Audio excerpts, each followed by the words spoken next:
Good morning, everybody.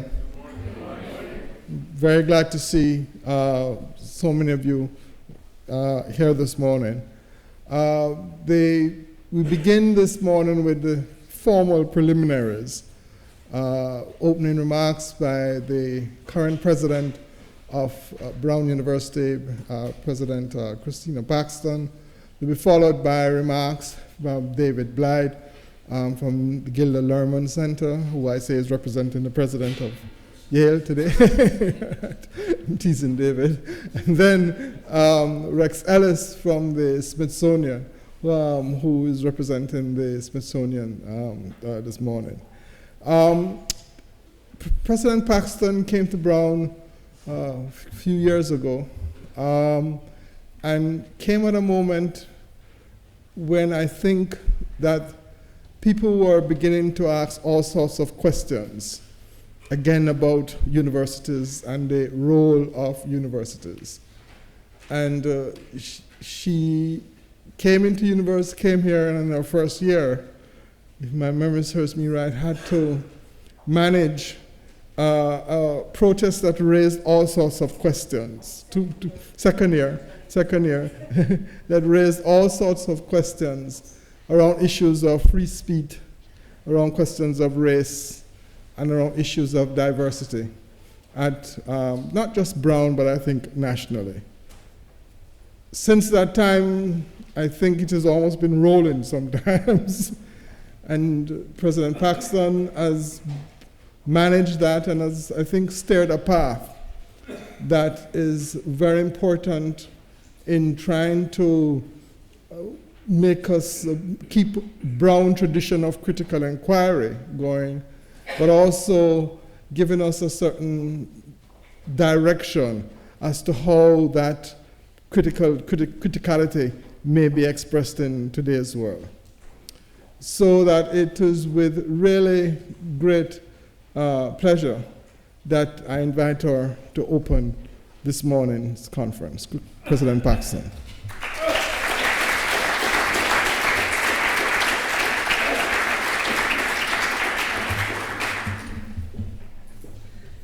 Good morning, everybody.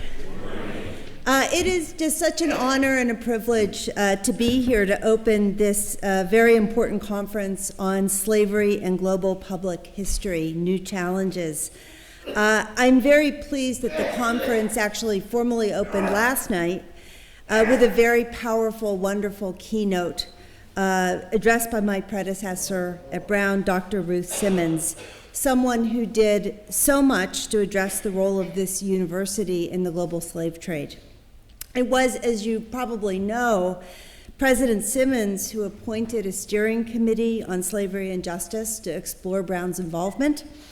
And it was the committee's report that recommended the creation of the Center for Slavery and Justice, which is one of the co-hosts of this conference.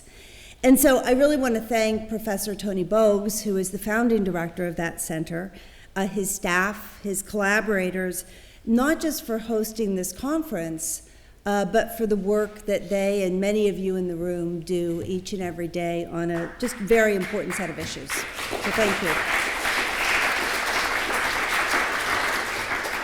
So over the past few years, the center, as well as many of you, have been doing thoughtful and purposeful work, contributing to public conversations and to research, advancing knowledge about slavery and racism and human trafficking.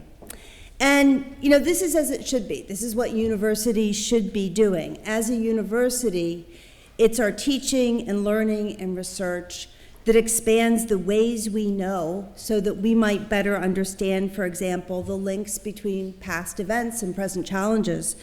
And perhaps, if we do a good job, position us to effect meaningful change going forward.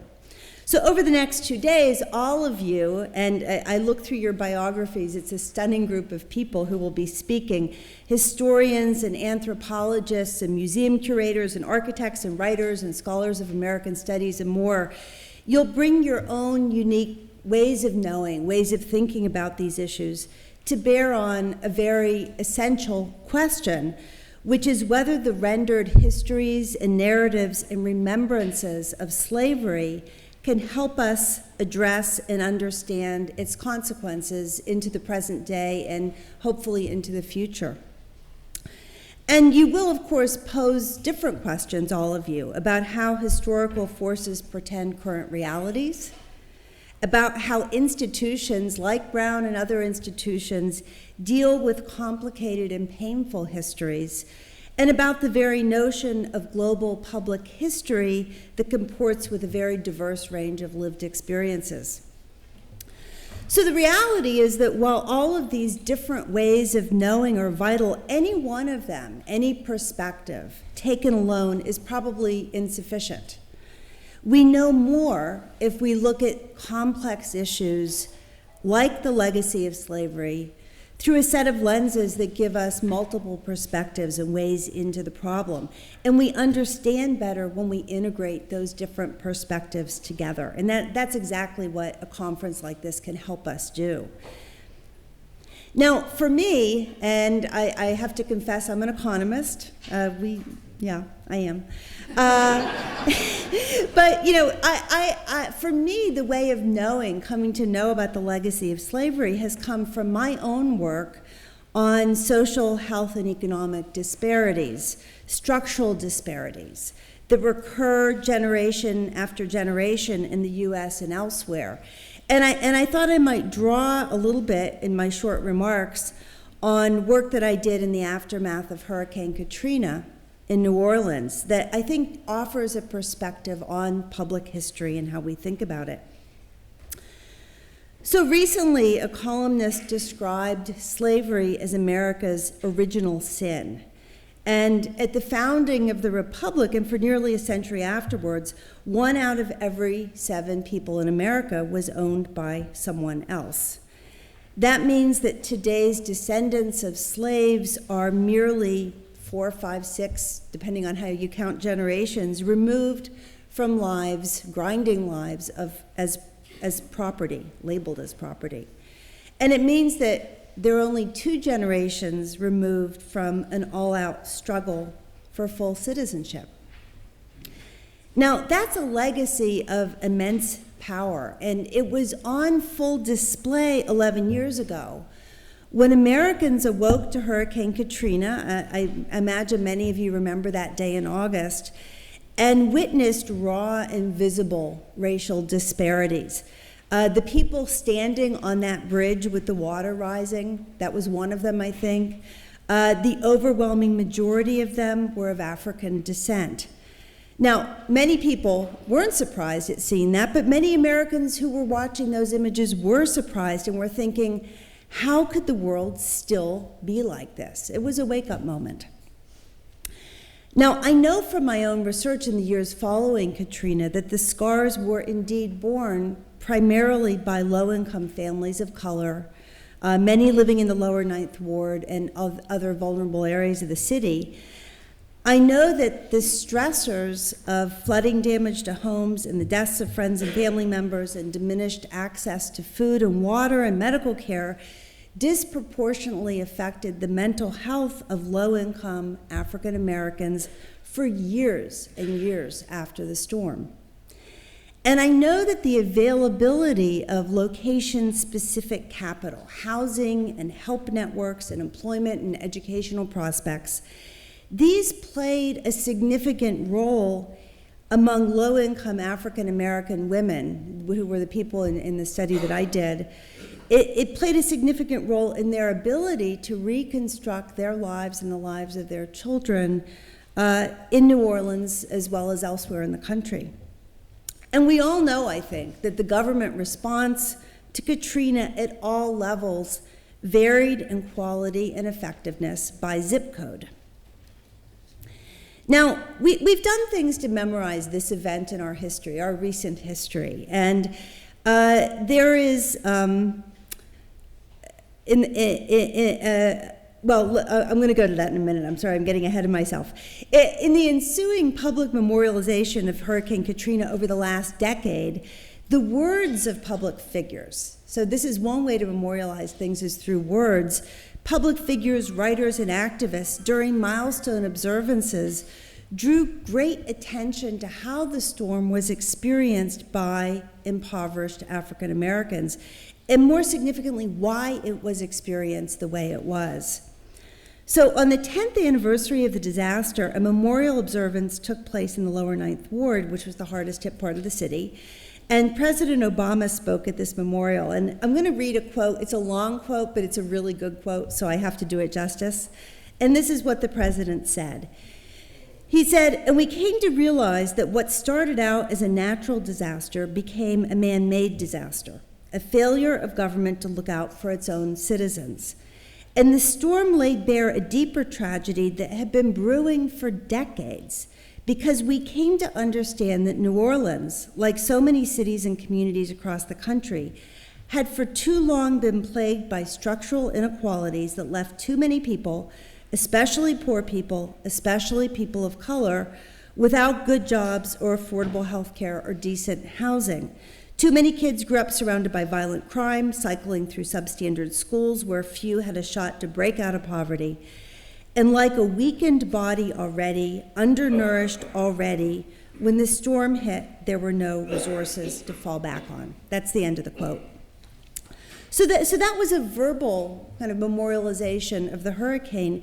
There's a physical memorial as well, which is the New Orleans Katrina Memorial at the former site of the Charity Hospital Cemetery, which the Charity Hospital was also the scene of just devastating things during the storm. And I have to say, the physical memorial doesn't really capture the disparities and the lived experiences of that storm. It's a polished granite slab. It's inscribed with a dedication to all who suffered and died during the hurricane, and it's mounted over the entombed remains of the unclaimed and unidentified victims. And the inscription, which is powerful and sobering and appropriate, it gives no ground and it sheds no light on the lived experiences of Katrina by tens of thousands of poor Black Americans whose preparedness for the calamity of that hurricane was structurally compromised in every conceivable way. Now, the point that I'm trying to make here is not that physical memorials aren't good things. They are. And, the fact that we now, again, due to the Slavery and Justice Report, have this physical memorial to slavery on the Brown campus, and I hope every one of you goes to visit it while you're here if you're visiting. I don't mean to say that those aren't important, but I think the point that I'm trying to make is that by putting up a physical memorial, turning your back and forgetting it, thinking that you've done all you need to do, that's not sufficient. And we need to continue to tell and refine and understand the stories of the past and put them into current context. So that's Hurricane Katrina. Years later, when I came to Brown, I taught a sophomore seminar on health disparities. And I explained to my students that in America, Black people live on average nearly 4 years fewer than their white counterparts, and they're significantly more likely to suffer from diabetes and heart disease and AIDS and so on down the line, you name it. I want to be very clear that this is not about genetics, this is about structural racism. And these disparities live on. I mean, this is the living narrative that requires fundamental overhaul through new ways of knowing and new ways of addressing structural inequalities that are shaped by this legacy of slavery. It's the persistence of this disparity that is this sort of stubborn history that we haven't yet fully remade.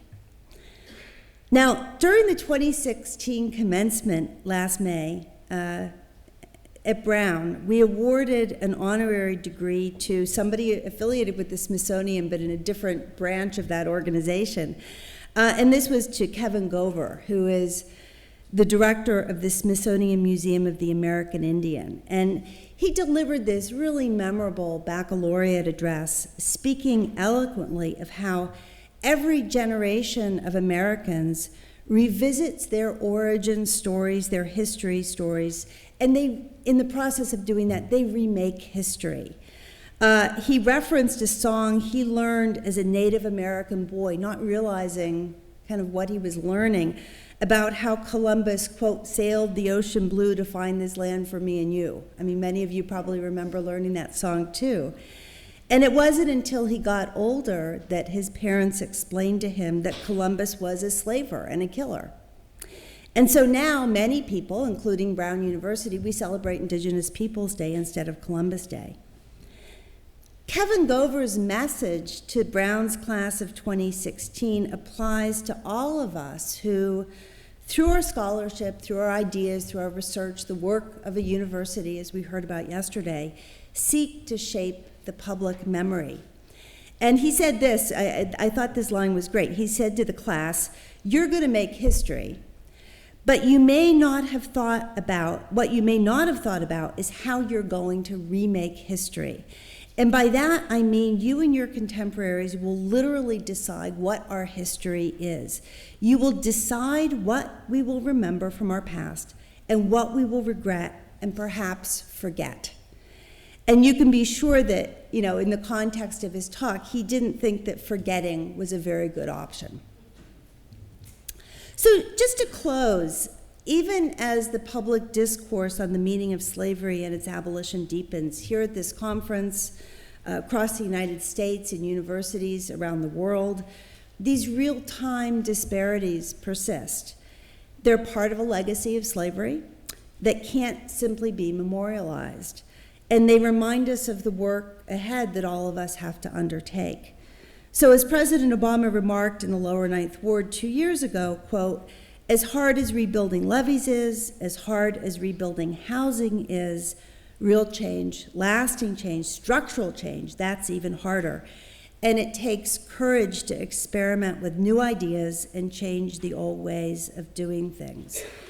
And, I might add that the courage and conviction to effect change are today more necessary than ever. And so as this conference begins, it's my hope, and I hope our collective hope, that we might come across new ways of knowing about how historical narratives we shape can better inform the ways that we correct the legacy of slavery. And I would suggest that Brown's mission, which is shared by universities and colleges all over the world, mission to advance knowledge and understanding, is among the best ways that we can do this. So I want to thank you. I want to hope that you have a very productive, wonderful conference. And again, thanks to the organizers. Thank you.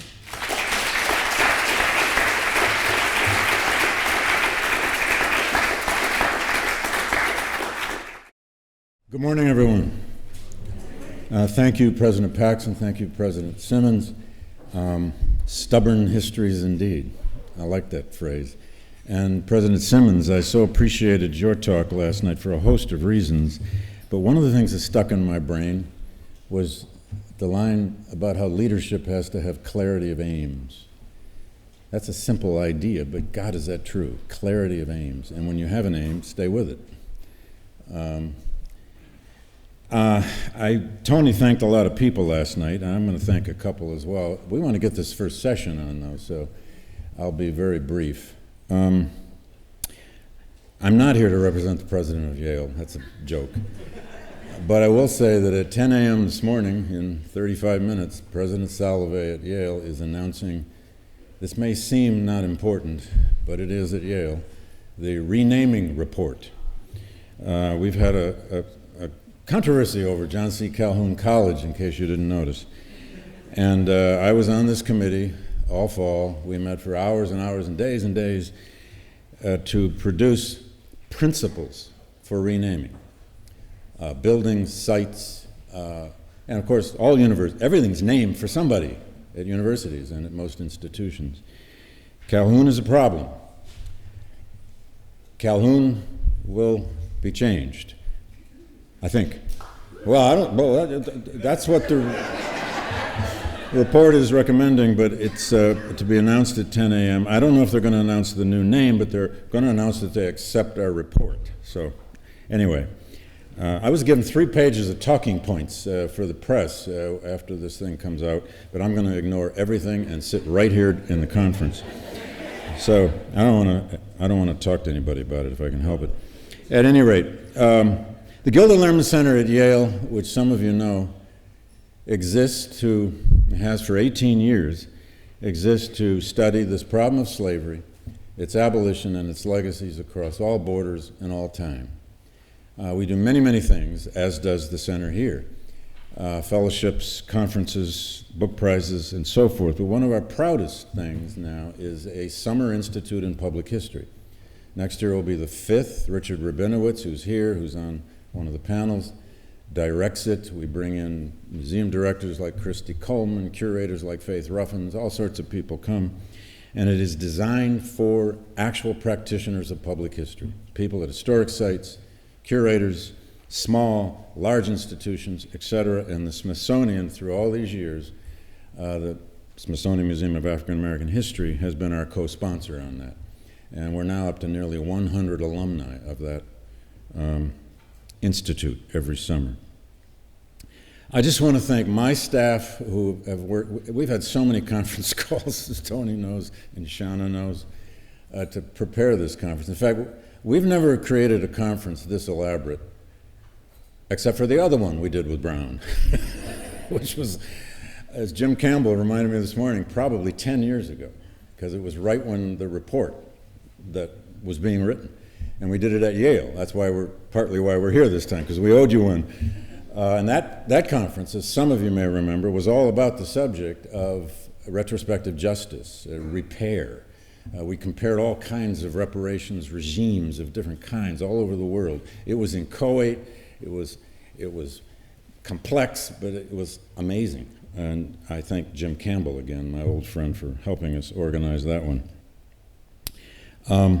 My staff began on this last winter with David Spatz, who was my associate director then. He left us this summer to move back to Chicago. He did a great deal of work on this, and he may even be watching this live stream, so thank you, David. And then we hired Michelle Zaks, our new associate director, who's carried the ball from there. And some of you have met Melissa McGrath out front, who does everything in our office to make it all function. Some of our fellows are here, some of our Yale faculty are here. I'm not going to mention any names. I want to say, too, this is the 10th anniversary of the Brown Report, which is very important. It's also the 10th anniversary of a book some of you may know, probably don't. Jim and Lois Horton published 10 years ago the book called Slavery in Public History. It's a collection of about a dozen essays. Some of us are in that book. It was all about American public history. But it was kind of the first of its kind, brought a bunch of scholars together to try to reflect on, so what are we doing as scholars in this business of public history? It'd be worth a look, and it's interesting where we've come in 10 years since that point. A little book of essays by a bunch of scholars who were trying to imagine themselves public historians. In fact, James Horton is responsible for pulling me into public history probably more than anyone I've ever known. I just want to say lastly, welcome to all of you. This is an amazing conference. People from all corners of the globe. Public history is a tough subject, as everyone knows. It seems simple on the surface. It never is, though. It's how we take the best possible history to the broadest possible publics. And that's never simple. And the thing we have to always remember, and all of you know this who practice this, there's far, far more public memory out there than there is the history we write or curate. There's always far more public memory. We're trying to grasp it, we're trying to harness it, we're trying to find it, we're trying to educate it. But it's much bigger than what we write or what we curate. And that's both the problem and the great challenge of doing public history. A last quick thought before I turn it over to Rex Ellis, whom I never want to have to follow. Rex is an old friend, and I just never like to follow Rex. We all reach for our favorite voices when we have to do something important. I have many. Usually it's Douglass, but not today. It's Baldwin. James Baldwin in 1962 said this simple line. He said, "It is easy to make men," he said men, "it is easy to make men free and equal in the eyes of God. It is much, much harder to make men free and equal before each other." That's kind of where public history hits the road. We're always trying to use this past, find it, use it, create it, and make men free and equal before each other. We may never get there, but we have to keep trying. Welcome, everybody. Enjoy the conference.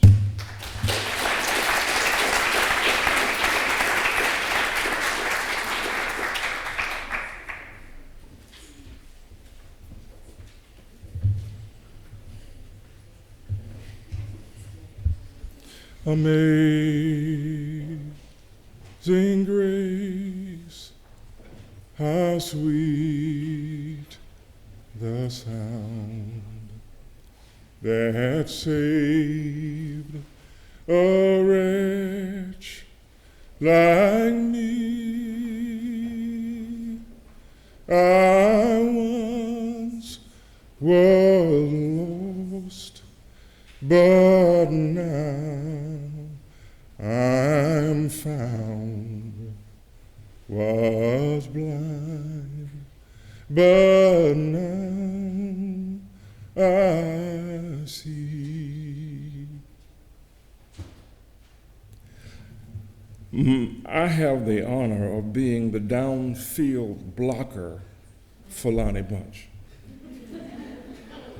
He is unable to be here this weekend and wanted me to relay his deepest regrets and apologies for missing this important conference. He so looked forward to this.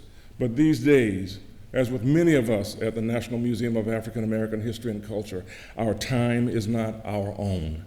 He wanted me to tell you how important he believes your deliberations are this weekend. As some of you know, the Slavery and Freedom exhibition at the National Museum of African American History and Culture is by far the largest exhibit in the museum at 17,500 square feet, and deliberately so.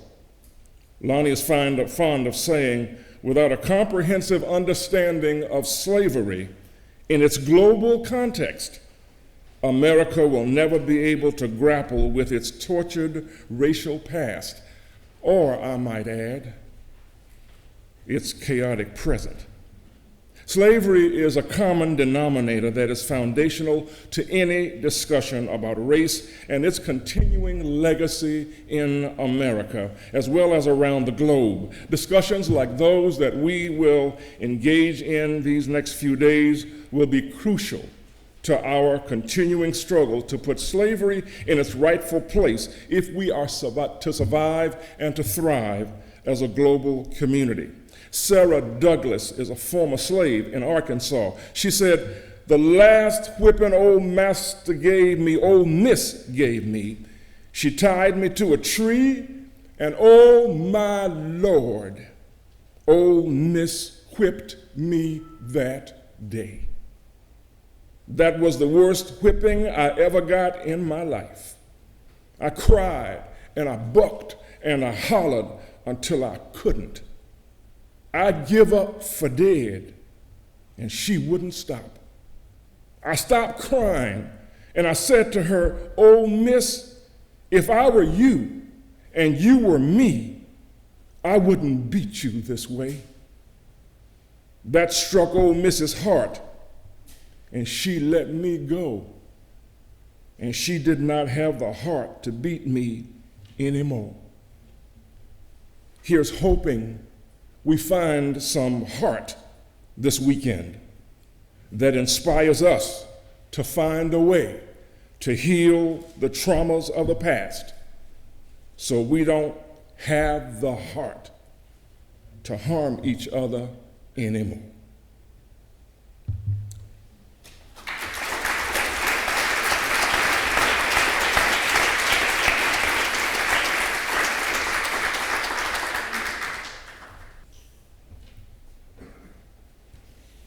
Good morning. So I get the challenge of following Rex Ellis. Thank you, David Blight. But I do get the great, the promise of introducing this tremendous panel, our first panel of the conference. And I'll refer you to your program. By the way, I'm Paul Gardulo. I'm a curator at the National Museum of African American History and Culture, and co-director of the Slave Rex Project, an international collaborative effort on slavery and the slave trade. I'll refer you to the first page of our program for our first panel on slavery and the institutional politics of public history, where it says the recent public reckoning with slavery and its legacies has changed national narratives of belonging, community, and citizenship. New museums which grapple with the role of slavery and race in their national histories have cropped up across the globe. National museums struggle, and I think I'll add, and have begun to successfully integrate these difficult histories of exploitation, violence, and exclusion into the nation. And we've got a brilliant panel of international folks to talk about these issues from their various diverse perspectives. My colleague Nancy Burkaw, fellow curator at the Smithsonian's National Museum of African American History and Culture, where she co-curated our exhibition that Rex referenced on slavery and freedom. I'm going to give the briefest of introductions because I want to take time for as most time as possible for our panelists. Nancy has provided a host of exhibitions before this most immediately enormous challenge. She co-curated an exhibition that we co-produced with the Museum of American History called Changing America, the Emancipation Proclamation, 1863, and the March on Washington, 1963. Jacques Machal is our next speaker. He's an artist, actor, theater director, and he is, since June of 2015, is president of the Memorial Act Museum and the Caribbean Center and Museum of Expressions and Memory of the Slave Trade and Slavery in Guadeloupe. He marshals a variety of disciplines, both creative and intellectual, in his work across multiple media, including television, film, and the performing arts. Dr. Heba Matos is professor of history at the University Federal Fluminense in Brazil. She has numerous awards and was a visiting professor at Columbia University in 2013 and 2014. She is the author or co-author of numerous books on Brazilian slavery and post-emancipation society, including Memorias do Cativeiro, or in English, Memories of Captivity, Family, Labor, and Citizenship After Abolition, Colors of Silence, Meanings of Freedom in 19th century Southeast Brazil, for which he received the Brazilian National Archive Research Award, and The Abolition of Slavery and the Aftermath of Emancipation in Brazil. And finally, Paul Titchman. He has been acting director of social history of Aziko Museums of South Africa for the past several years, where he has produced extraordinary exhibitions, of which among them are Singing Freedom, Music and the Struggle Against Apartheid, and most recently, My Name is February, Identities Rooted in Slavery. That is a recent and current exhibition, I believe, based on an ongoing oral history project with people whose surnames derive from calendar names. That opens up a dialogue about the way in which the forgotten slave past has shaped South African identity. He's also currently central to advancing a research and public initiative to Aziko entitled From Human Wrongs to Human Rights, that provides a space to tell the story of slavery while creating awareness of a range of human rights issues in his country. So without further ado, I'll welcome, I think, each person to the stage individually. For approximately, they'll be giving 10-minute talks that provoke questions. This is a conference of public history, so we want to reserve time enough for conversation with you all in each and every panel. So first, Nancy Burkhoff, please welcome her.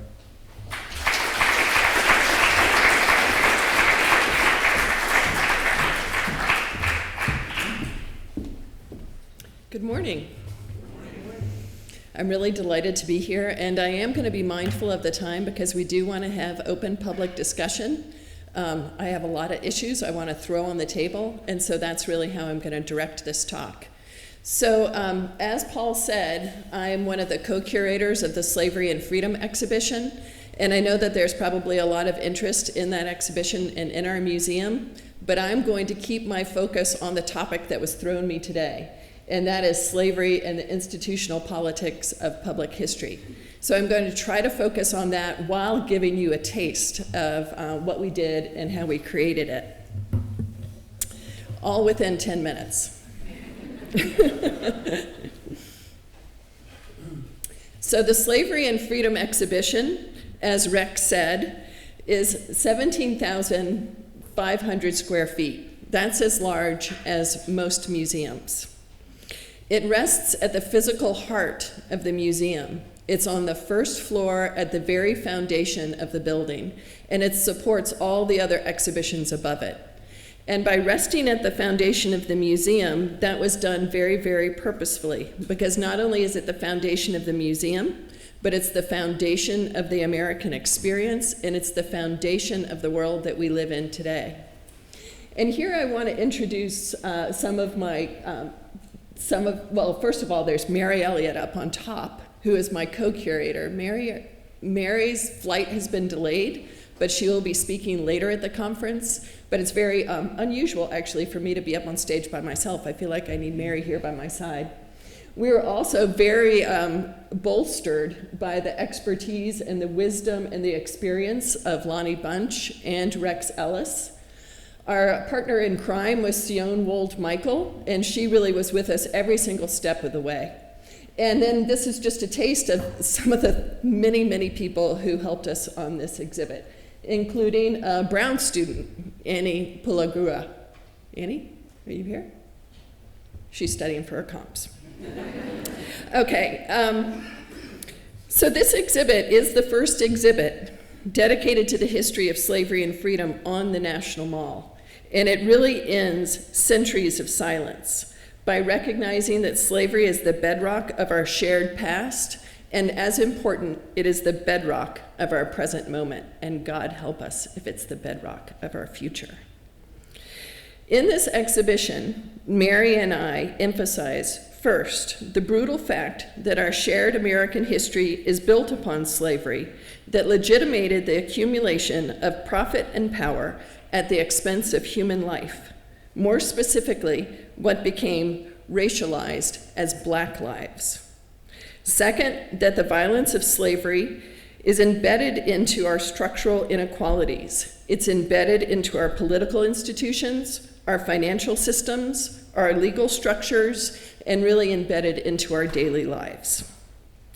Three, that despite the fact that slavery was designed to dehumanize them, African and African American peoples subjected to slavery and racial injustice held on to their humanity. And in doing so, they pushed, broadened, and deepened our understanding of freedom and human equality, repeatedly transforming the nation so that our notions of freedom are deeply, deeply both structurally embedded in this knowledge and also our imagination of freedom. And finally, because our charge has always been to tell this story through the African American lens, what our exhibit does is it always focuses on humanity and on the wholeness of a person. Now, if we had built on exhibits past, what we found that exhibits past tended to divide people up, that people were seen as either being laborer, People were seen as being victim. People were seen as being rebel. We could not accept this. That really viewing slavery through the African American lens meant accepting the wholeness of a person living through this experience. So we really focused as much on unique knowledge, skills, intellect, and creativity, always looking at it through the individual and through the human experience. Now, throughout all this, we were guided by scholars.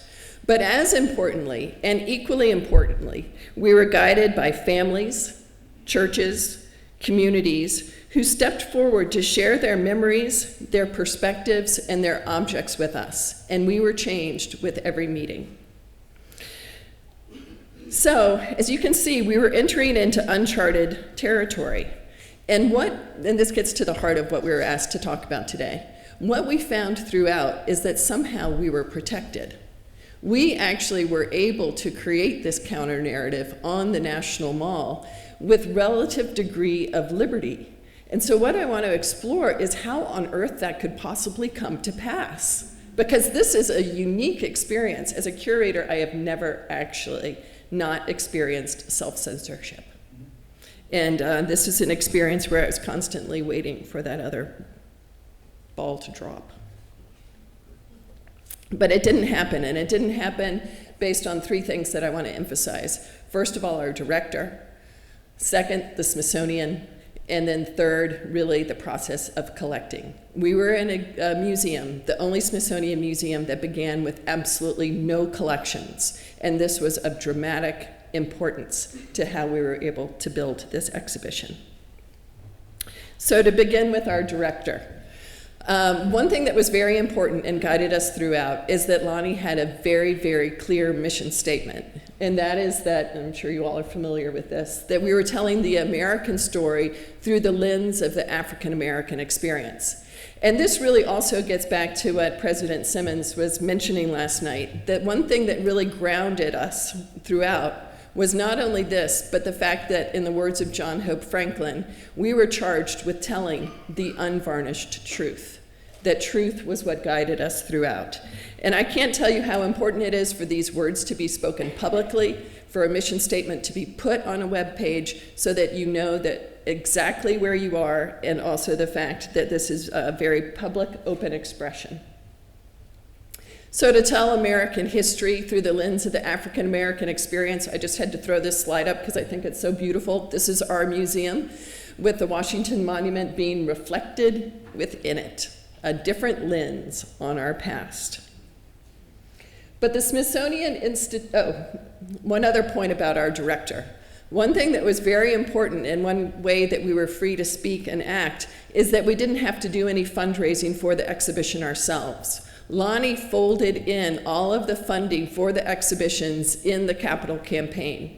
Usually curators have to go out and raise money for exhibitions, and every time you do so, you're slightly altering your prospectus and your proposal to meet the needs of that potential donor. This freed us up tremendously. We were only beholden to the truth. The second thing I want to emphasize is really the fact that and this kind of came as a surprise to me, is that the Smithsonian Institution really enabled us to accomplish this and held tremendous power. And tremendous power, obviously, is a double-edged sword. So first I want to talk about the power, its cutting blade. The Smithsonian Institution and the U.S. Congress, by creating this standalone museum, and that's our museum there in blue, that we were joining 18 other institutions within the Smithsonian Institution. But by creating a standalone museum, we were actually charged with just telling this specific story. What this meant was that no one could possibly ever deny that we would exhibit slavery in full measure, that we would exhibit the Angola Guard Tower, that we would exhibit the Jim Crow rail car. So in many ways, we never had to debate that or discuss it. So many people debate whether or not it should be a separate museum. For us, it effectively worked because we had a voice. The other power of the Smithsonian that really worked in our favor is that by actually chartering this museum and by saying that the Smithsonian was going to put these questions on the map. What Mary and I found when we went out and did collecting is that doors that had always been closed to me as a researcher were open to me as a Smithsonian employee. So conservative institutions, traditional institutions, radical institutions were curious, and they opened the doors and actually revealed things that no one actually knew existed. Not only that, but they began to see, because they were seeking our imprimatur, that suddenly slavery was Smithsonian worthy. And so they began to question whether or not slavery might be worthy of a subject that they might want to consider themselves. So really, it was, as we were collecting, we could just see these ripples of change spreading throughout the country. But like I said, the power of an institution is a double-edged sword. So as I mentioned before, we didn't have any collections walking into this museum. And I think, once again, I haven't asked Lonnie this, but I think this might have been obviously a conscious choice, and I'm going to explain why it might have been. So the Smithsonian Institution is a colonial institution, like those colonial national museums in Europe, in Africa, and in Latin America. These museums were based on imperial expansion, and the Smithsonian is definitely in that mix.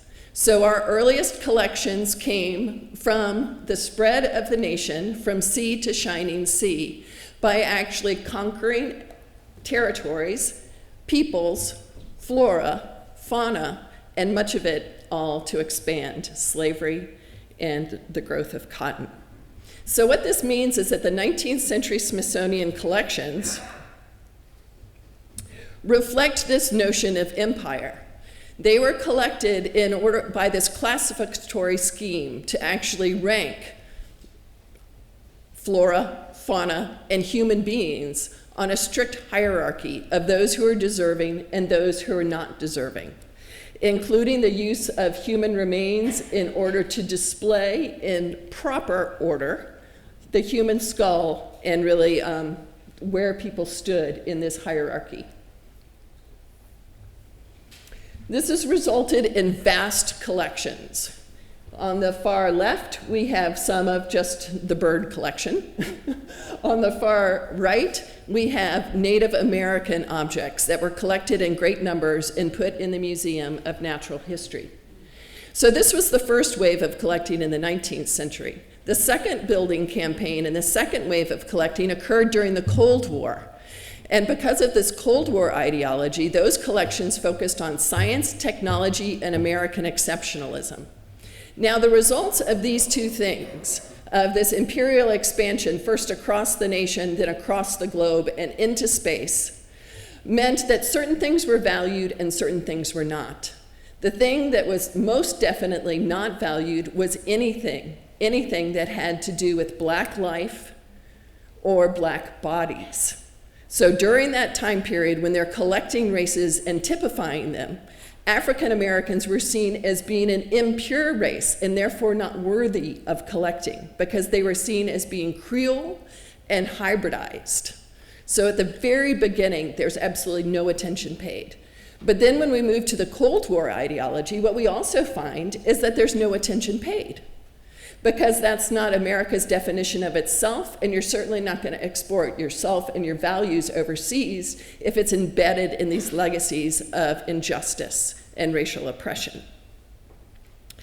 So the fact that the Smithsonian was built on these collections, and by the way, I think when you build a museum on these collections and on these ideologies, it becomes embedded into administrative practices, it becomes embedded into how you classify objects, it becomes embedded into curatorial ideas. So by starting from scratch, we got to start from scratch, all right? We got to actually rethink through collecting, but we also got to rethink curatorial practice. We got to rethink administrative practices. This was a blessing to us, a blessing. So what I want to emphasize here is that really by starting from scratch, we relied on communities across the nation. So we could sidestep those curatorial practices and assumptions about what makes something worthy, and we drew upon scholarship, certainly out of the studies programs primarily, African American studies in particular. But we also drew upon memories and careful stewardship of historical knowledge that had been building across the country and internationally and held by families, institutions, and individuals. And then what our work was as we learned and gathered, was to create and give a place on a national stage for these memories, and I would say for this knowledge. So I'm being given the word that I'm supposed to wrap up, so I'm going to now, hopefully I've tantalized you all enough, but let me go through the slides. So we collected from families. So Ms. Elaine Thompson, may she rest in peace, is the woman that you see on top. And she emailed us in 2014 and said, I have my great-great-great-grandfather's Freedom Tin, that in order to secure his safe passage across the world, he had to carry his freedom papers, and he designed and built this tin wallet in order to hold them, that surveillance of Black life was alive and present. So that's an object in and of itself. But the fact that the family held on to it for all those years, kept it with its memories for all those years, really adds a dimension to that object that goes way beyond the object itself. So these families were both Black and white who decided, and actually we're really honored that they trusted us, that they had been waiting for us. They'd been waiting for a safe place for these objects to be secured. And we're very grateful that they donated to us. I also want to call out the fact that there have been collectors and institutions collecting and holding on to this history, like Charles Blockson and his really wonderful library at Temple University. And that when Harriet Tubman's family was looking for a home for her shawl, they gave that to Charles Blockson because there wasn't another institution they could give it to.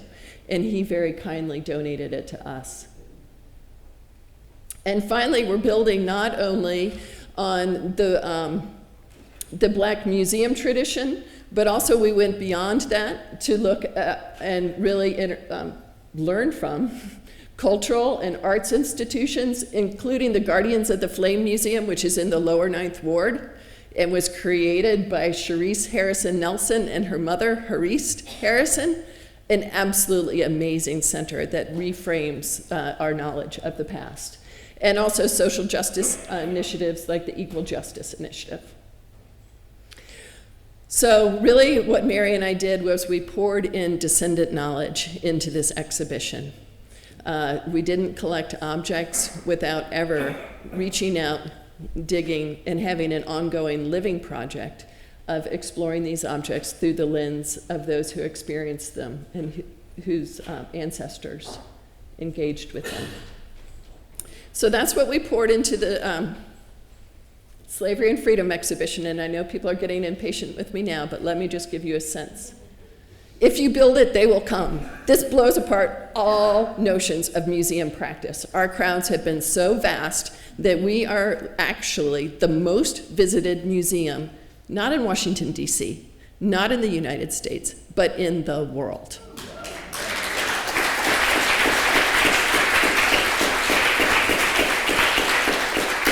People are waiting 2 hours after they get inside the museum to go into the history galleries. And they're doing it with good humor. And as one person said, we've been waiting a long time, we can wait a little bit more. Not only that, this once again blows apart museum practices. People are reading everything. They are reading every single label. Not only are they reading every label, they are taking pictures of every label. So I went on Facebook and I went on TripAdvisor, and I started just finding the pictures that people have been taking. And what people are saying, and this is a sad statement, is that this history has not been available. This history has just not been available. So people are coming and taking pictures of it and actually recording our media treatments and actually saving and preserving those media treatments for themselves. So I want to close with just 2 comments of what I overheard some of our visitors say. One comment, I was just in the museum on Sunday because I hadn't been able to see all my fellow curators' exhibitions. And I was in the Musical Crossroads exhibition, and there were some women standing before me, and one turned to the other and said, "They can never take this away from us now." And the other comment was before opening, an older gentleman was going through the Slavery and Freedom galleries, and he'd gotten all the way up to the top. And we said, "Well, how are you feeling?" And he said, "I feel an extraordinary sense of calm." And we said, "Calm?" And he said, "We've been holding on to this history, and I personally have been holding on to this history, plus trying to do my work, trying to work for social justice." And he said, "Now I have the strength to actually pour my energies into my work because you've held on to this for me." So that's all.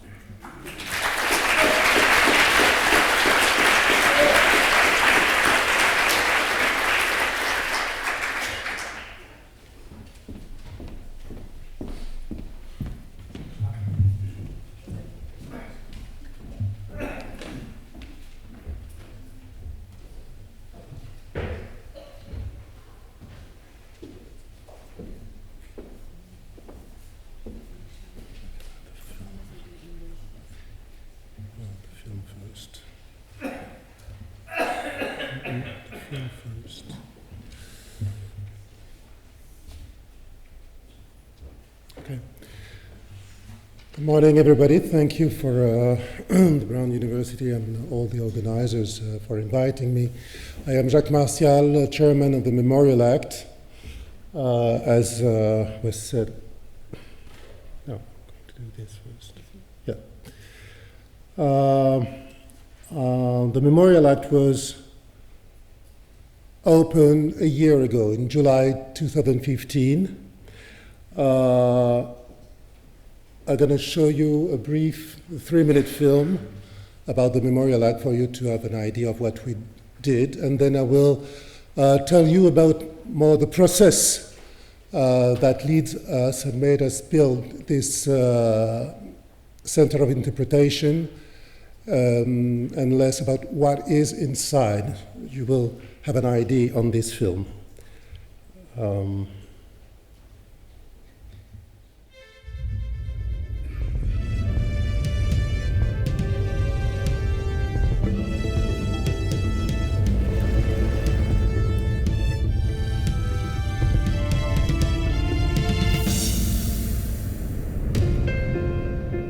L'incontournable centre caribéen.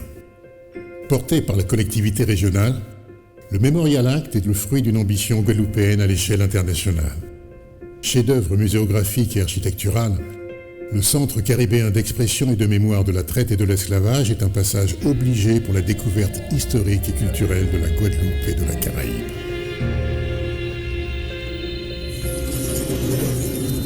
Lors de sa visite, le révérend Jesse Jackson, compagnon de lutte de Martin Luther King et célèbre défenseur des droits civiques aux États-Unis, a qualifié le Memorial Act de musée le plus abouti au monde.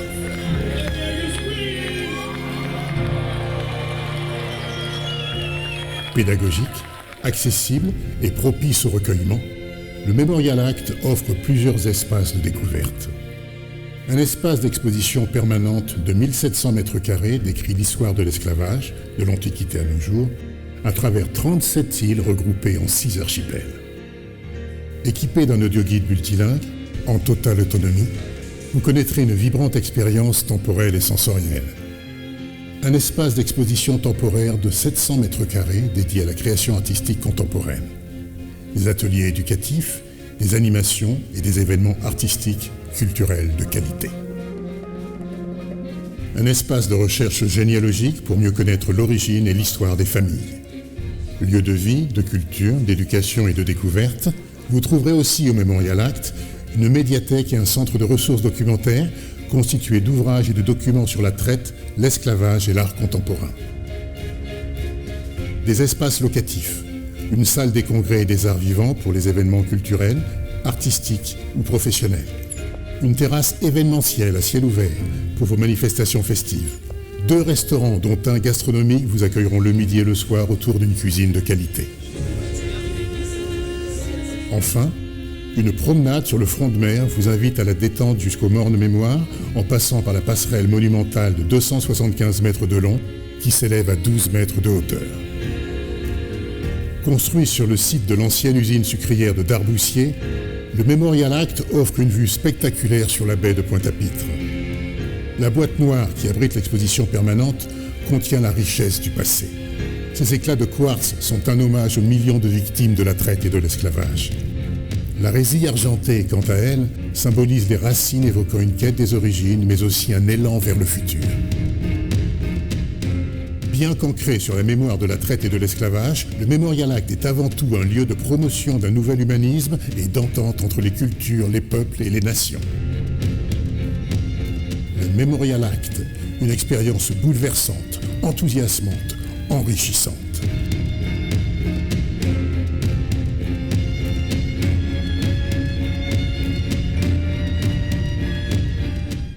Le Memorial Act, votre rendez-vous avec l'histoire.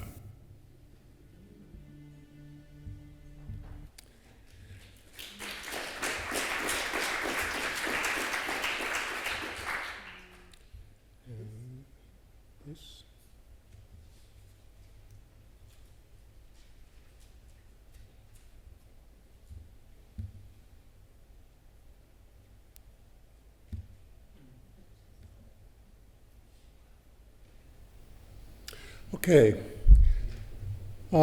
this is what we did in Guadeloupe, and with that man who is there with his telephone, Mr. Pascal Berthelot, who is one of the architects who built the Memorial Act. So where is the Memorial Act? It's in Guadeloupe. Guadeloupe is, I'm tall, but not tall enough anyway. It's that very, very, very small place, 1, 2, 3, 4, 5, 6, 7th island over there, very tiny. So it's very ambitious. It's very ambitious to talk about this history, because this history is founding all this area of the world. I mean, we are a French island. We used to be named Territoire Français d'Amérique, French, American French territories, because we're in the Caribbean. The project of the Memorial Act the project of the Memorial Act was initiated by the fact that finally we needed to talk about our history, because, as I said, we are French. And in France, the history is based in Paris, left bank or right bank. I personally used to live on the right bank, but it's in Paris. And it's not all the history. And this history, the history of slavery especially, is something so important, and it's something that we have to cope with, in my opinion, if we want to win against the great challenges that we have now in the 21st century. So this is a phrase of the notebook of a Return to My Native Land, a poem by Aimé Césaire, which means, which concentrates what I was saying, I have no right to calculate life by my fuliginous handspan. That's what he said in this poem. And the next verse is, me, a man, I will overturn creation thus that I might include myself between latitude and longitude. Means for us in Guadeloupe, in the Caribbean islands, we were fed up with not existing in the collective history, in the national history. We had to tell this part of this history that was so important because it lasts 350 years, three and a half centuries, because it was really a part of the creation of the world, of the contemporary world, of the globalization we're facing now. All this is connected. So that's why it was important. And why was it important? It was because, as maybe you know, there were two abolitions of slavery in France. The very first one with the French Revolution in 1794, but in 1802, Napoleon Bonaparte reinstated slavery. So from that point,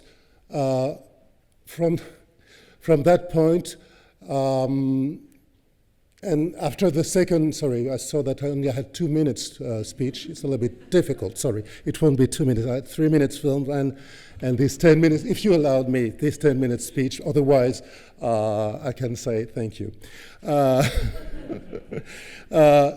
We had, after the second abolition of slavery, that is Mr. Napoleon philosophy. After this second abolition, we entered in 150 years of silence. Silence. Everybody had to forget the history of slavery, the uncensored slave, because it was very too painful. They didn't want to tell their children how many whips they had received, how they escaped, how they were taken.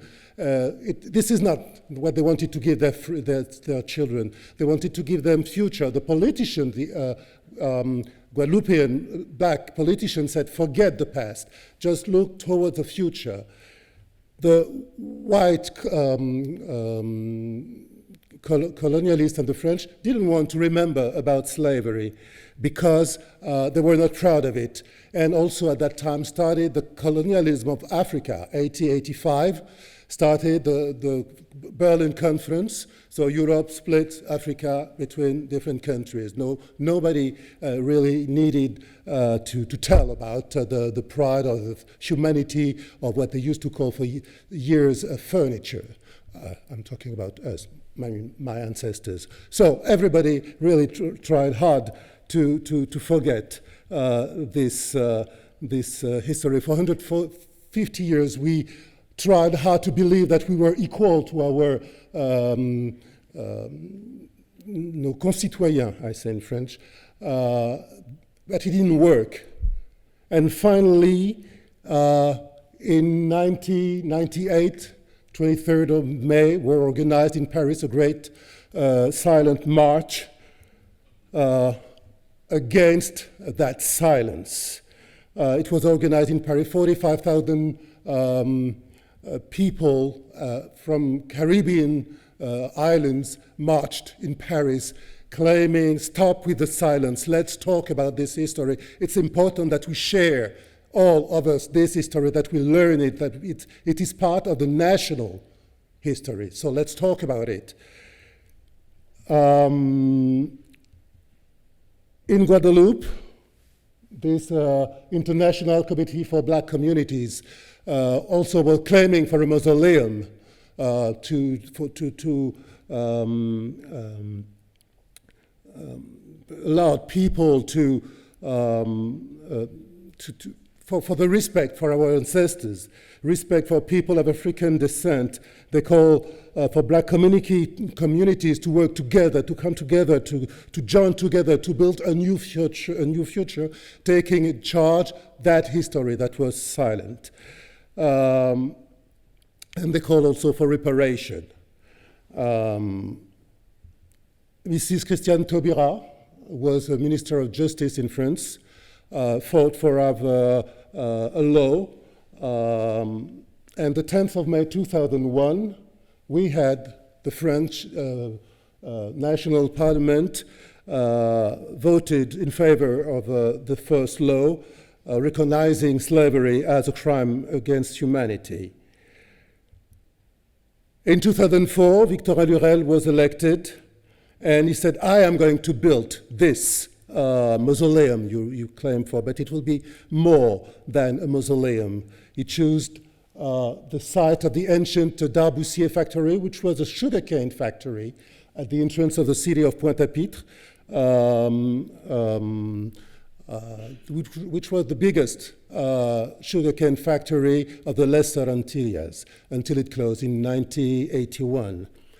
The scientific committee was created. Pascal Berthelot was the architect, with his Jean-Michel Moka-Celestine were chosen to build this. This is what they worked on. They started from this tree, the cursed fig tree. It's a special tree that grows on ruins, and their aerial roots prevent walls from falling. So they were inspired by this tree and treated it like this.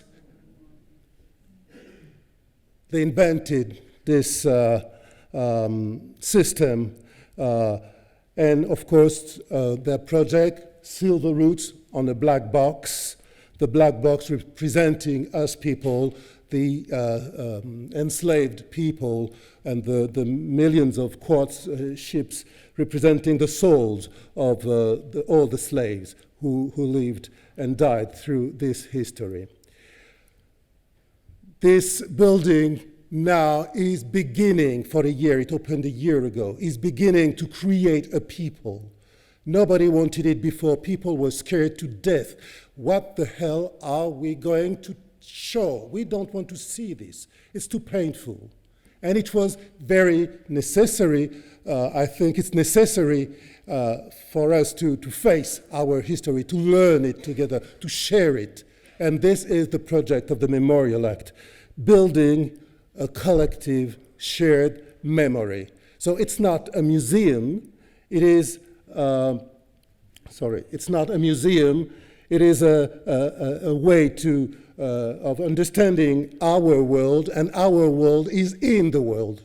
And it's a center of interpretation. You saw it was, there was this genealogical research center where people now can come and try to refine their roots, their ancestors, because the work of the slavery system was to make people forget of their past, forget of their identity, forget about everything. That's what we are fighting against, and trying to bring back memory.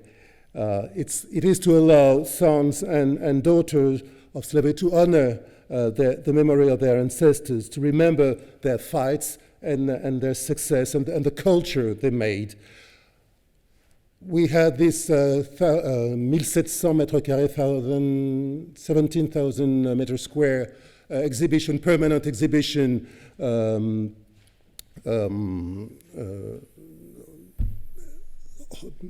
venue, contemporary art, artifact. We had no collection, so that's why we're not a museum. We're a center of interpretation. We have to find artifacts to tell the story. And also we ask contemporary artists to interpret and to dialogue with this history and with these different moments, which they did. And this is what makes this center of interpretation so special in terms of the museum experience. To finish my point, Edouard Glissant said, forgetting is an offense. A shared memory abolished the offense. That's what we're trying to do, abolish the offense of forgetting and trying to share a memory to build the future all together beyond our races.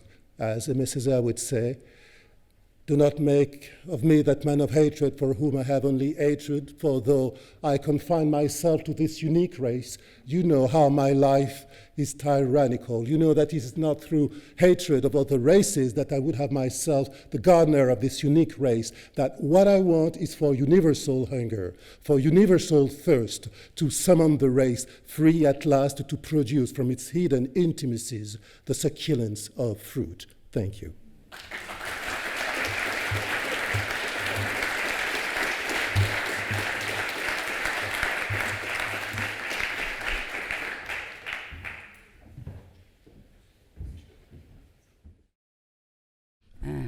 I want to thank the organizer for the invitation. It's an honor to be here. Well, I'm not representing the National Museum, but I will start showing you 3 minutes of the making of a public history project called Present Past. I've been coordinating since 2014 in collaboration with my colleague of University Federal Fluminense, Marta Abreu, and also Professor Keila Greenberg from the Federal University of State of Rio de Janeiro, that is also present in this conference. The project was funded by former Brazilian federal government initiatives for supporting Afro-Brazilian cultural heritage and by an international academic agreement between the Research Foundation of Rio de Janeiro and the Columbia University Global Center of Rio de Janeiro. So, 3 minutes of the...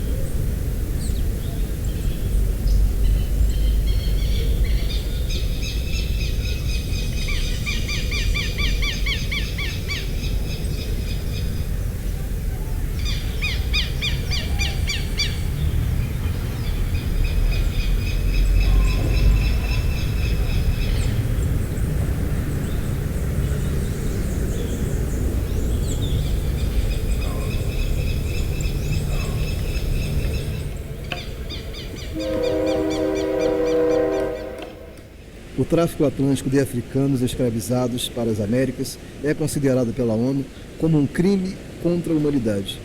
O Estado brasileiro, nascido em 1822, teve responsabilidade direta nesse processo, dos horrores da travessia à violência da escravização em terras brasileiras.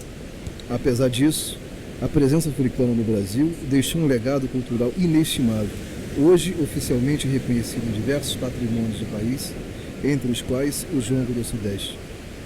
Com o objetivo de reconhecer essas histórias e estimular o turismo de memória no Rio de Janeiro, o projeto Passados Presentes, Memória da Escravidão no Brasil, em parceria com as comunidades, está construindo exposições permanentes no Quilombo do Bracuí, no Quilombo de São José da Serra e na cidade de Pinheiral. A sinalização turística e os memoriais a céu aberto buscam honrar as vítimas da tragédia, da escravização e celebrar o patrimônio cultural negro erguido em terras brasileiras pelos que sobreviveram.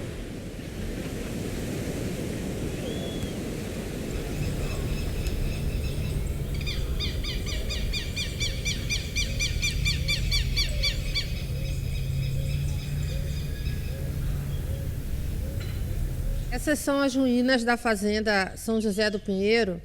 Foi uma próspera fazenda de café na época do Brasil Império. Foi uma das maiores fazendas do Brasil, era considerada até um palácio. E aqui foi um celeiro de escravos. Viveram aqui milhares de negros escravizados. E nós herdamos desses negros a tradição da dança do jongo, a qual nós mantemos até hoje. A Unesco mapeou 100 pontos da presença do negro na rota do Atlântico, entendendo que a cidade de Pinheiral, o Quilombo do Bracuí, em Angra dos Reis, e o Quilombo São José da Serra, em Valença, fazem parte desse mapeamento.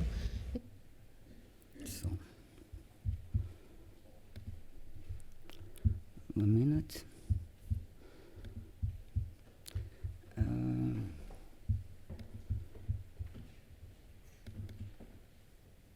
Okay.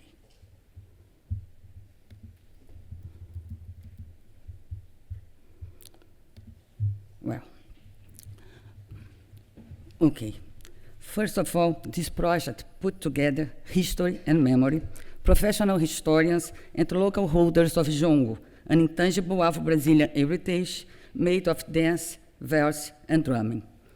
This association was possible based on more than 20 years of oral history research at Oral History and Image Lab of Federal Fluminense University, working with the oral tradition and genealogical memory of the descendants of the last generation of enslaved Africans in the old coffee plantation areas of Rio de Janeiro, arrived in Brazil by an already illegal slave trade between 1831 and the 1850s.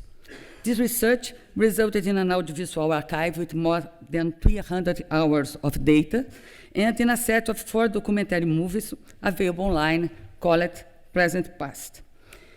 And to In 2012, the Oral History and Image Lab mobilized a network of historians of slavery to compile an inventory of 100 places of memory in the history of African slaves in Brazil, in collaboration with the Science Committee of the UNESCO Slavehood Project. As Fatinha related in the film, this inventory was the point of start of the present past public history narrative, empowering some communities for the tourism of memory, but also creating a database that aims to expand the initial list. This database is still under construction and has a national scope and aims to have an international one. It's already available online. I will show you in the end. This is the print screen. Expanding the places of memory of the inventory, classified by categories as institutions, labor, slave trade, and resistance. And for now, only in the state of Rio de Janeiro, also mapping places and communities which carry the memory and the practice of intangible African heritage, such as capoeira, jongos, and quilombos. Part of the descendants of the last generation of African slaves remain in the rural areas as a black peasant. And this black peasant now, they are mobilizing their collective memory about slavery to claim for collective ownership of traditional lands as quilombo communities, comunidades remanescentes de quilombo, based in a reparation of slavery clause of Brazilian National Constitution of 1988. The three expositions we built, the three expositions of the project built an historical narrative of the experience of this last generation of enslaved African in Brazil. In this slide, we see an image of the memorial exhibit in the Quilombo of Bracuí. These communities, these black peasant communities, is located in a former farm of quarantine and also it's in the shore, it's a port of illegal arrival of illegally enslaved Africans. This is the place where an enslaved ship called Camargo sank in 1853, and this is registered in the archives, but also in the collective memory of the group. This is in the photo, Marilda de Souza, one of the lead narrators of the oral tradition of the group, receives a visit from students of a public school nearby. At least 100,000 Africans arrived in those ports to live the rest of their lives in coffee plantations uphill, such as the old plantation of São José da Serra, whose lands now became the Quilombo community of São José Quilombo, the focal point of the second tour of the project. This Quilombo received the collective title of the territory in 2015, the same year the exposition was developed. The memorial exhibits the third plaque, a broken sign saying no trespass that the leader of the community broke when they officially received from an official of justice the title of the part contested of the territory. I will show you briefly. Wait a minute.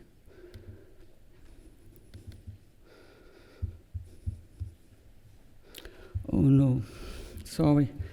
It's not here anymore. No, it's here. Where? Okay, thank you.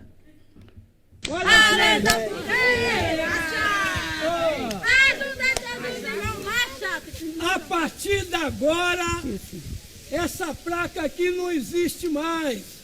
Aqui é área livre, é área de quilombo, e área de quilombo é área livre, tá bom? This is the Quilombo leader. It was the official of justice that put it in the Facebook. And well, let me go back here. A minute. And they say, this is a free area, this is a Quilombo area. There is a circuit of memory in each one of the communities where we built the memorials. And this is the territory of São José Quilombo and with the circuit. During the circuit, we may access the song of Jongos and or extracts of the elders' narratives by QR code with the cellular app of the project. But the project narrative is not limited in the experience of slavery. After slavery was abolished in 1888 in Brazil, many of the descendants of this last generation migrated by new railroads to urban areas and transformed the life of those cities during the 20th century. The third exhibition was built in one of those cities, the town of Pinheiral. For receiving the memorial, the city council created a park in the ruins of the old plantations of São José do Pinheiro that gave origin to the town, and assumed the slogan, Pinheiral, the city of Jongo, and also gave part of the park to collective ownership of the Jongo Group Association. Here are some images of the launching of the exposition, the memorial exposition, in the inauguration of the park, and with a circle of Jongos in front of the ruins of the older master house. Well, I want to finish, well, just, so, safari.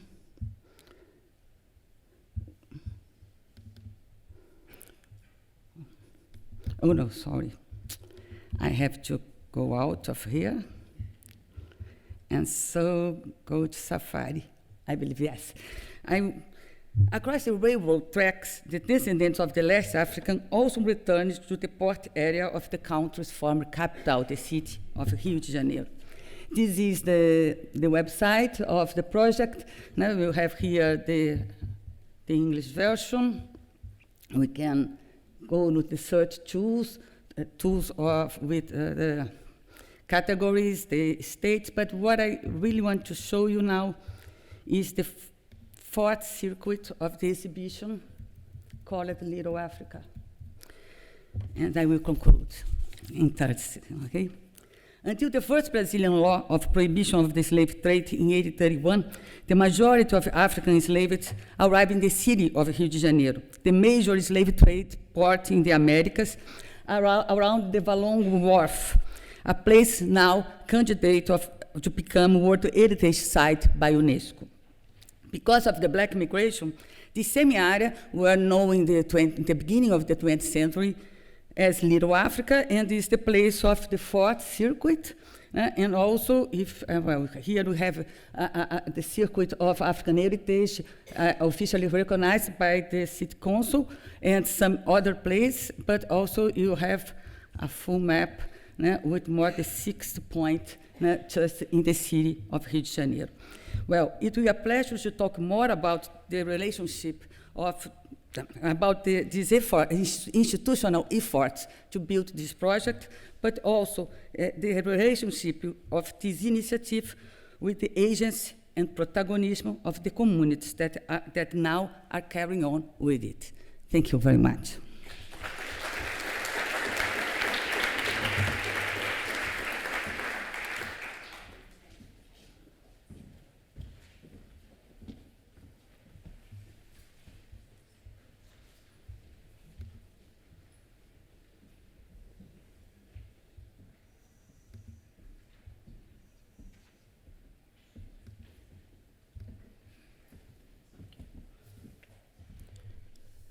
Good morning to you all, and thank you to the organizers for the honor of presenting at this conference.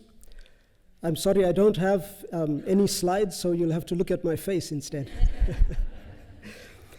Slavery arrived in South Africa via the Dutch East India Company, the VOC, and the Cape was a slave society for more than 180 years. Just over 63,000 enslaved people were brought to the Cape by the Dutch, English, and other slave trading nations, mainly from the Indian Ocean areas of Mozambique, Madagascar, India, and the Indonesian and Malaysian islands. But in addition, There were people brought from places like Angola, Zanzibar, Ceylon, Siam, Burma, the Philippines, and Japan. And just recently, the ambassador from the Japanese consulate actually said to me that the DNA of Japan runs in the Cape, and I thought that may be stretching it a bit. Now, the number sounds insignificant if you think just over 63,000, but if you consider that for most of the 1700s there were more enslaved than free people at the Cape, I think it gives you some perspective. Now, slavery had a far-reaching impact not just on the Cape, but on South Africa as a whole. It set the foundation for racial discrimination and exploitative labor practices.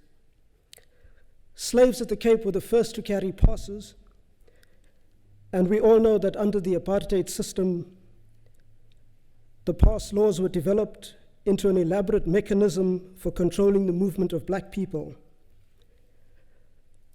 Now, Anne Eichmann has pointed out that in the decades following slave emancipation, which we actually commemorated yesterday, the 1st of December 1834, there were widespread public commemorations of Emancipation Day.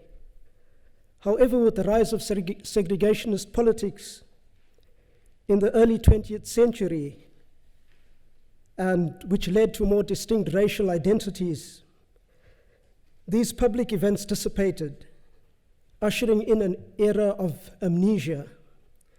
And Zoe Wycombe has argued that in relation to those identified as colored, this amnesia or repression of memory had its roots in shame. Shame for our origins of slavery, shame for the miscegenation, and shame as colonial racism became institutionalized for being black. Now, for a long time, the story of slavery at the Cape was not acknowledged, and it was only really in the 1980s that you had a renewed interest and a number of academics looking very critically at the slave past of South Africa. And part of the reason was that prior to the 1980s, historiography in South Africa tended to explain racism in relation to the frontier wars, land dispossession, the development of mining capital, and the creation of the migrant labor system. Now, as we entered the post-apartheid period in South Africa, the prominence of research linked to the struggle against apartheid, once again, the land dispossession, the history of the townships, migrant labor, meant that once again, slavery was not really high on the agenda. And interestingly, it was actually community in Cape Town that really made the first move through the December 1st movement. And Reverend Michael Weeder, who was one of the founders of the movement, argued that the history of slavery would help colored communities to uncover who we really are, where we come from, and where we belong. So identity politics was at the forefront of this movement. Unfortunately, the December 1st movement was actually roundly attacked and accused of fostering ethnic politics, of undermining the nation-building effort. And the UNESCO's attempts to set up the slave route in the Cape also had some very interesting results in that at one of the first workshops on Robben Island, government representatives actually argued that slavery should be defined in such a way as to include all other forms of exploitative labor practices, such as indenture, debt bondage, and migrant labor. And it took, in fact, quite a fight before there was an acceptance that we needed to look at slavery, the history of slavery, as a subject. By 2000, there was a significant push towards genealogical research on slave ancestry. Nigel Warden and students from UCT set up the Slave Genealogy Research Database. In 2002, a group of Cape Flats community members established the Cape Family Research Forum. And then in 2003, during construction work, around 3,000 human remains were uncovered at what is now Prestwich Place. And that led to quite a struggle between authorities, developers, the slave descendant communities, and academics. Academics wanted to do a study on those human remains. The response of the community actually was to set up a hands-off Prestwich Place organization, and they argued that their descendants needed to be treated, that their ancestors, needed to be treated with dignity. South African museums were silent on slavery until the changes following the first democratic elections of 1994. And the Iziko Slave Lodge Museum, a site that represents one of the tangible symbols of our slave past, was launched as recently as 1998. Prior to that, the site had actually housed, in fact, it has layers of history in a sense, from Slave Lodge to offices of the British colonial government, to the headquarters of the Cape Supreme Court, to the South African Cultural History Museum, a museum that reflected on the history of white South Africans. And 1998, we have it emerge.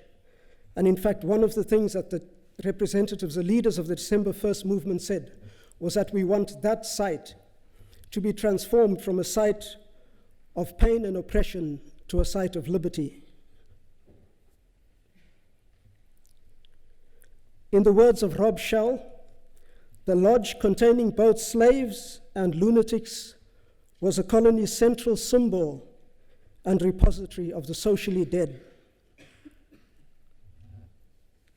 The Slave Lodge adopted the theme from human wrongs to human rights and opened its first slavery display in 2006, Remembering Slavery. And within the team that was responsible for setting up these exhibitions, there was actually a bitter debate over how the history of slavery should be represented, with the then curator Habiba Abrams, who was an archaeologist, accused of focusing too much on the suffering of slaves and at the expense of agency. She left the museum, and today some of the comments we receive are that the exhibits are too clinical, that they don't really bring across the voice of the slaves, the stories of the humans. And just very quickly, one of the challenges we face, of course, is making this story, which is still very much a Cape Town story, the story of slavery, is to make it a national story. And I think we are moving in that direction in a sense, and the Sao Jose project, for example, has actually attracted a great deal of attention to the story of slavery. And very recently we've had visits from, for example, our Deputy President, the Minister of Arts and Culture, and we were invited to Parliament to actually speak on South Africa's slave heritage as part of Heritage Month in September. But it is in public programming that the museum has been able to most effectively introduce dialogue on issues of slavery, race, memory, and identity. And we've had, for example, a partnership with the Brazilian consulate and the representatives from the Palmares Cultural Foundation, where we had a panel discussion that actually focused on slavery and race, Brazil and South Africa. We've recently also embarked on a partnership project with, strangely enough, an advertising agency, Geometry Global, and that was to launch an exhibition called My Naam is February, Identities Rooted in Slavery. My name is February, Identities Rooted in Slavery. We also had, and I believe that it's really in these kinds of partnerships with community that we can most effectively move forward in terms of uncovering the narrative of slavery at the Cape. And right, one of the partnerships was with an athletics organization called Itego, where in fact there was a great deal of fear in embarking on this partnership for various reasons. And some of my colleagues said, we shouldn't go in that direction. And I said, the one thing you have to consider, Iteco's membership is made up mainly of slave descendants. How do we tell them that you don't have the right to actually enter the museum, use the name of the enslaved people who were kept in the slave lodge in your race? And the idea was that runners would wear a name. But out of that, we had very many inquiries from people wanting to know more about those people who had been in the slave lodge.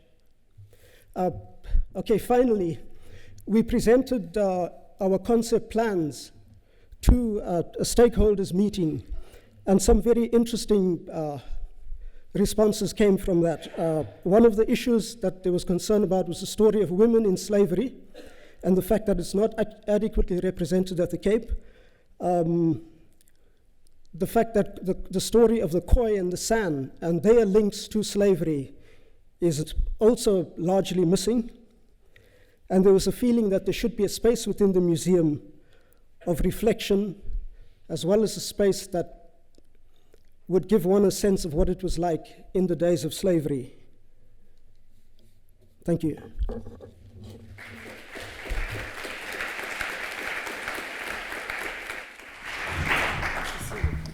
This is tremendously rich and provocative and important work. I have so many burning thoughts and questions, so I know you do as well. I will fill the time if we do not, but I would prefer to open it immediately to questions and comment from the audience to begin our discussion. We do have microphones coming around. Hello? Okay. Hi, my name's Kenyatta Berry, and I'm a genealogist and host of Genealogy Roadshow on PBS. So my question to you guys is, what can I do, because I focus on African American genealogy, especially slave genealogy, to help you spread this knowledge of public history and memory, because a lot of the folks that come to me are looking to make that connection to people that have been lost.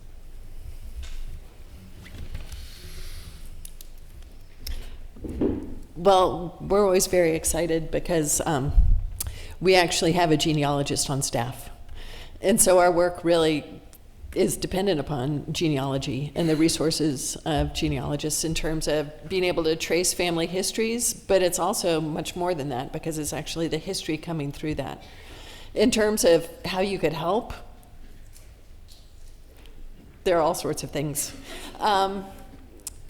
So we've had to kind of perfect being genealogists ourselves. If there's any way that we could crowdsource that, that would be really wonderful.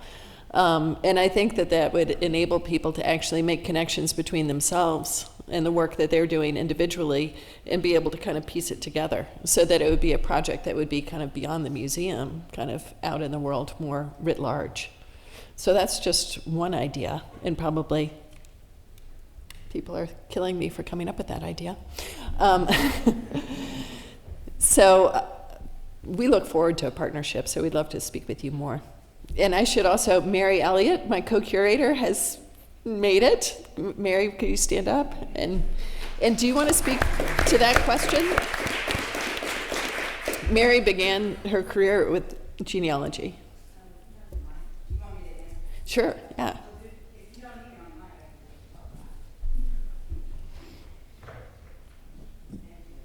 Thanks for your question. So when you asked that question, Nancy and I were looking at each other smiling because it's an extremely important part of what we did to bring this exhibition on slavery and freedom to fruition. And so with working with the descendant communities, we worked with genealogists to connect us with some of the descendants that are associated with our objects and with documents that we feature in the exhibition. I actually got started in all of this doing genealogical work. One of the things that I think is most important for people to keep in mind is that when you look at, for example, I told people, when you look at a bill of sale, you don't just see the name of the person who is enslaved. You also see the name of the person who purchased the enslaved person and the person who sold the enslaved person. And so too often, it's looked at through a narrow lens that this is just about the African American story. But even in my own research, I've helped others do their research, and others have helped me. Those are descendants of the slaveholding families. And so when you talk about race, this is a wonderful example of how we get people to talk about this shared history, this collective memory, and then bring it to the public in powerful ways. So it's a great question.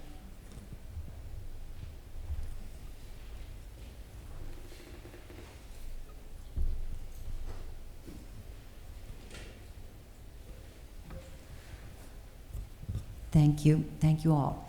Could you maybe take a few minutes, each person, and talk about any pushback that your institutions may have encountered as you began your endeavor? Do you understand what I mean? I mean, you're in different countries, you're in different political climates. When you were trying to do what you were trying to do, pushback in the sense of less than a positive response. Do you understand what I mean? To how you accomplished what you did. Maybe it's too big a question. Yeah. Why don't we start? Does anybody want to lead off? I didn't really understand the question. Yes. There were kind of controversy, pushback, tension was there towards these projects. People who tried to stop the project or influence the project. Yes. Is it a question? Yes, of course, because I speak for the experience of the Memorial Act. The project, people were scared to death of what they could find behind the door of the closet. Also because as it had been erased from the records, nothing left from this history. The memories, people trying so hard to forget, but they were not forgetting. They were refoulés. I don't know the word in English, in the psychiatric terms. So there was a great fear about that, and some people really did not want to face this. They were scared to death. And even less today, but in the first months after when the Memorial Act was opened, I remember this woman. She was working in dans la mairie, in the mayor office of one of the city of the town of Guadeloupe, and she told me, after I made a presentation of the Memorial Act, what it is, the issues, blah blah blah, not blah blah blah, the whole thing, longer than this. She said, "Thank you for doing this, because maybe now." I will dare to enter. I've come many times on this to see it from the outside, and I could never step in because I was too scared. I was afraid, and so that was a big challenge. Tell people that it was necessary to face history. It is history. It's not secret. It's not shame. It's not all of that, any dirty things. It's history. It's documented. Documented. And we must learn it because it's part of ourselves. And how can we build us as human beings responsible for ourselves and responsible for with the others, facing the others, working together, if We don't know who we are, where we're from, and it's a shared history. We did not in Guadeloupe invented slavery. We did not. It's not. It's something that was made with different people from different world. What Aimé Césaire said is it's a globalization. It's Europe, Africa, America. The cowries that were taken to give to the African people to get these men and women were taken in the Pacific Ocean. So we were in globalization already. We are talking of ourselves as human beings belonging to the same world, to the same society.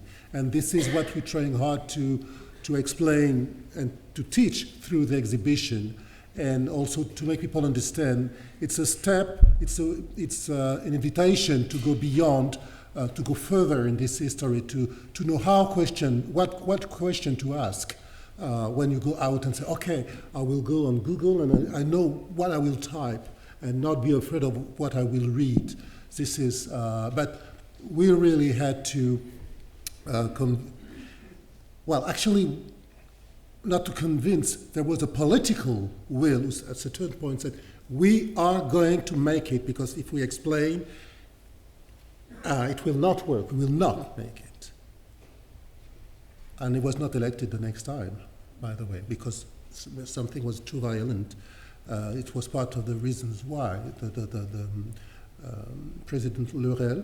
So, yes, there were strength against it, and now people are appeased. They begin to understand.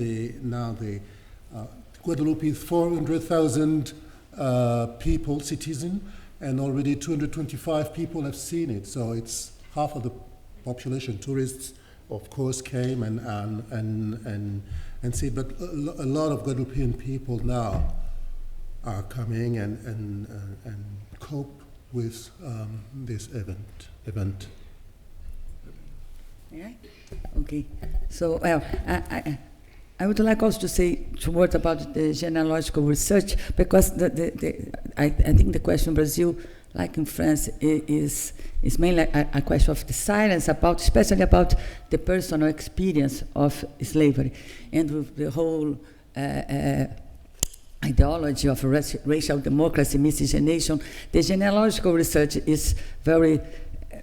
The genealogical memory usually is short and very difficult because it's dealing with racial tensions, whitening process, etc. And this project we started with a project working on this last generation of black peasants, that the last generation of descendants of the last generation of African slaves, a black peasant that silence was very invisible until 20 years ago, but that has a very vivid memory, familiar memory, genealogical memory that very easily go to the enslaved experience. So this is the beginning of the project, a very academic project that crossed with a social movement that was the emergence of the Quilombos communities. And this is a very huge political struggle. There is even people that go to the Supreme Court to say that, well, Quilombos can't be the reparation politics for black peasants that has that can mobilize a memory of slavery, but was something much more restricted. What exactly the Constitution wanted to say when recognized the right to the lands for the Quilombo communities. So this is a struggle still going on in Brazil. But, well, the last 20 years was, but there is more than 5,000 communities claiming to be recognized as Quilombo communities in that moment. And so this is a struggle that is going on, and this kind of public politics initiative cross with this social movement and continue to be in a very delicate position. We do not have in Brazil until that moment a museum like the Guadalupe of the US. There is plans to build one in the Valongo wharf area that we was trying to be recognized as World Site Heritage, but well, it's a plan still in dispute in Brazilian society. Okay, that. I think in relation to Cape Town, and South Africa in general, one of the issues is from the city authorities, for example, in Cape Town, where there seems to be a reluctance to actually acknowledge. And if you look at the many sites associated with slavery, we've got Gallows Hill, a site of slave execution, which is now the licensing offices for the motor vehicle licensing offices. There's no signage that tells you the story of that place. If I think of names that have been changed, Driekoppen from an incident where 3 slaves were executed and their heads displayed on stands. If you think of the whipping post, and everybody knows where it was in Cape Town, there's nothing to actually commemorate or to remind people passing by. And there are just many others. And in the little towns of Cape Town as well, almost every town has a Gallows Hill, but there is nothing that actually marks that site. So I think there's a reluctance to confront this painful history. And there was an incident in recent years where the Company Gardens, which actually gets its name, of course, from the old Dutch East India Company Gardens, embarked on this project to actually plant vegetables that had been brought. They did research the vegetables that had been brought by the Dutch, and they asked me to write an article about the significance of this. And in the article, I actually said that they needed to actually tell the story of slavery and the slaves who worked those gardens. And I was shocked to see a quote where I had been quoted, but all reference to slavery had been removed. Oh, wow. I think again, and then if you look at the Cape Town Carnival, here's this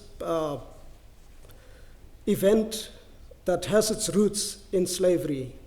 And every year there is a struggle between the organizers of the carnival and the city, and attempts to actually not have it on the 2nd of January, the Tweede Nuwe Jaar, Second New Year, because of complaints of business, etc. Attempts to change the route, which always starts from District 6, for a particular reason, because people were removed from District 6, and in a sense it's claiming back the city. And so every year we go through this, and for me this is an event that is celebration as well as protest, and that really should have the status of a national event, but every year we actually have these struggles around it. Oh, you're going to talk about the Just museum? a quick thing, because I think I noticed, I think I'd like to just comment quickly on these, because I think these two topics are a little tied together, and I think they reference a little bit of what Dr. Simmons mentioned last night in terms of pushback or fear or amnesia. One of the things that I noticed across these papers is that not that fear or amnesia is not there, but what is there as well, and is perhaps more powerful, is the power of, I think, listening to communities.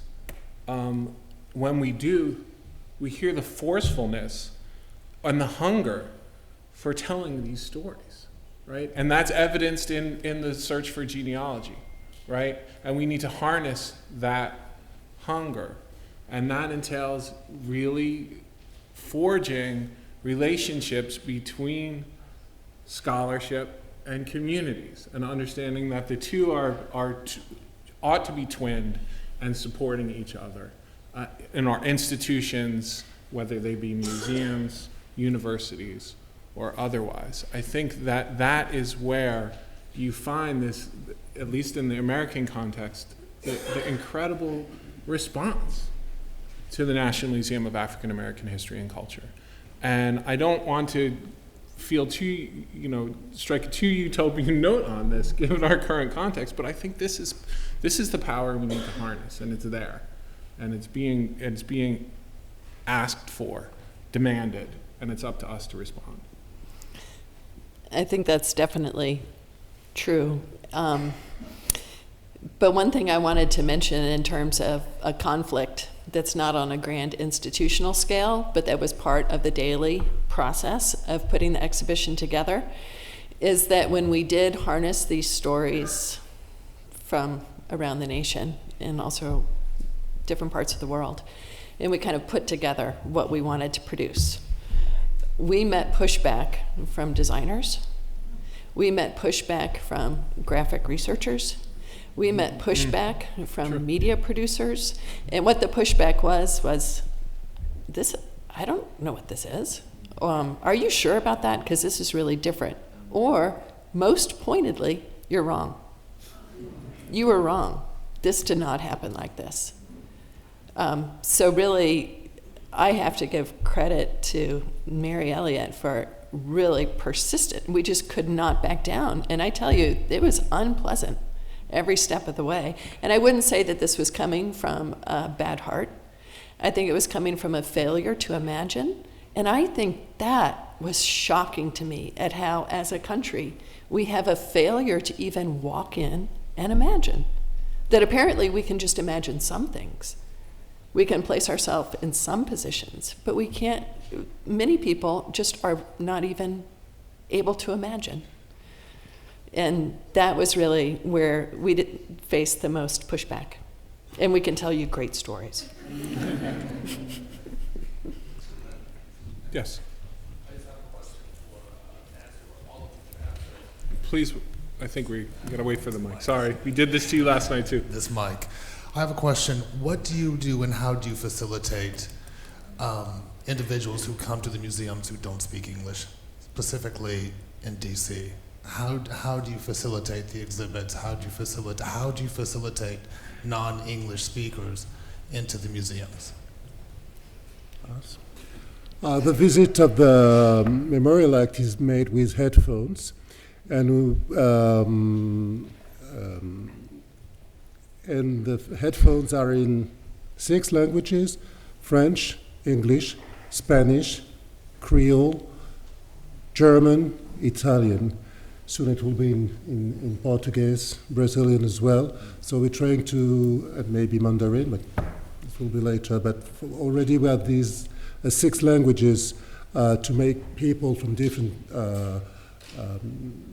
countries and areas in Europe, in the world, to able to visit and understand what they are looking at, the meaning, the context, and how it, yes, it's audio and visual visit that you make with them in the Memorial Act.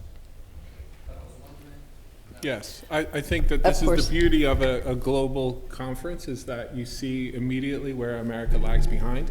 And I think that we do actively have work on both apps and paper products that translate materials and portions of our work into multiple foreign languages, but it is not comprehensive yet. And that is a large project and a large need for national museums and American museums, I would say. Nancy, I don't know if you feel similar. Yeah, so we are behind, of course. But one thing I was really heartened by is we created a mobile app, and the mobile app does come in various different languages. And also, we're really working hard with people with disabilities, so to make the museum accessible on any numbers of levels. And so this is our whole IT and education team, and so they're working very hard on it, but right now it's not up and running. May I say words on this? Because, well, Brazil is a very Portuguese Brazilian country. There is many important museums that is on the exposition is only in Portuguese, not in English, and not English translation at all.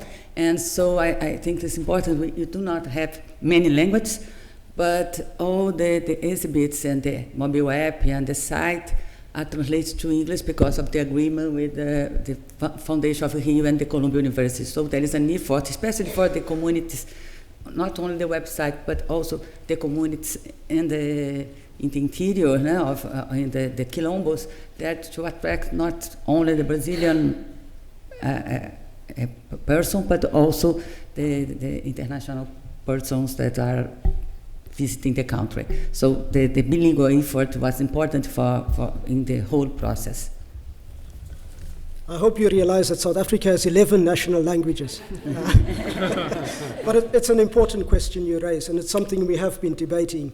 In some exhibitions, for example, in Singing Freedom, we allowed the music that we play as part of the exhibition in various languages, and that seems to have worked quite well. We, in our interviews, we actually allowed some of the people being interviewed to express themselves in their language of choice, and some of them even sang to us, which was great. So I think it is something that we are trying to be sensitive about. We still have to work quite hard on it. We also have, for example, we've worked with an artist, Rod Sauls, and he has an Afrikaans, which is a particular type of Afrikaans spoken on the Cape Flats. So the title of one of his installations, for example, is Almal moet weet van onze verdriet. Everybody should know about our sorrows, our sufferings. And it's a way of educating people as well, that there's different variations of languages. We have time for just a couple more questions. I just would like to add one short, brief thing, is that the Memorial Act is the Caribbean Center. It's not Guadeloupean Center, it's a Caribbean. So we, in the beginning, conceived this place as an international place. It would be too big if it was just for Guadeloupean. For 400,000 people, it would be too big. It was important for us to talk to the rest of the Caribbean islands and territories where actually this history is not really said and is not said. So this is why in the beginning since the beginning we did it in various languages, and we added recently Italian and German because. We noticed that there were lots of tourists coming from Europe, from these two countries, and were interested in visiting the museum. So we shall go beyond that. But this is the spirit of the Memorial Act. It's to be Caribbean, international. Okay, last two questions. I think people have the mics. I apologize. Yes. Hi, hello. Yes, just two questions. First of all, I would like to know how exposed these efforts and institutions are, especially in Brazil and France, which depend on public funding. I understand that, for instance, in Brazil, there have been some cuts in the budget, which has affected, I'm sure, these initiatives.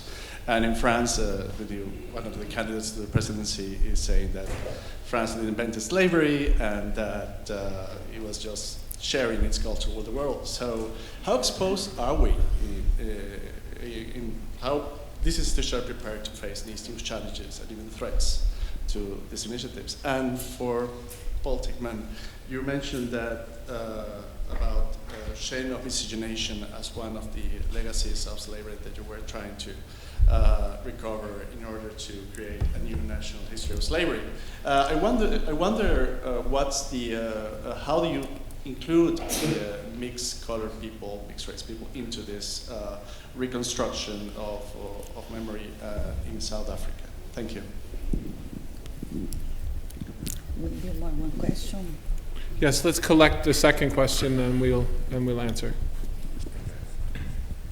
It seems that part of the power in overcoming of the natural human tendency of dominant groups to reject unpleasant aspects of their history comes from artifacts on the one hand, like that incredible freedom tin that Ms. Barakat shared with us, and on the other hand, stories, since as human beings we make sense of our experience through stories, and our shared stories become our common culture. To what extent are our centers of scholarship now exploring ways to send back into the community and circulate artifacts and stories, in addition to collecting them in centers that people can travel some distance to visit, but doesn't necessarily show up at the heart of our many different communities? Can I start with that one? One thing that we've always really taken to heart is that the museum can't live just within its four walls, because many people are never going to be able to come to the museum. And so through our collecting practices, as you could see, there's an awful lot of on-the-ground collecting. And it's not just us coming in and collecting stories and collecting objects and taking them away from communities. Instead, it's really a reciprocal experience. And that we're learning within and from these different communities. So we form these partnerships with different museums so that when people come into the museum, they can reflect on what might be in their own backyard. But also, if you're in that particular area where an object went to the Smithsonian, our name will call attention to that particular location, and it will also bring these concepts and these ideas back into play within that particular location. I could keep going on with like different projects that we're developing along these lines, but it's very much something that we're aware of, and we see ourselves as being a living museum in active collaboration around the world. Didn't speak talking about the founding. Yes. The Memorial Act was built with the Guadeloupean money, the Minister of Culture invested, paid a part of the investment. Pascal, I am right. Le Ministère de la Culture, yes, and Europe,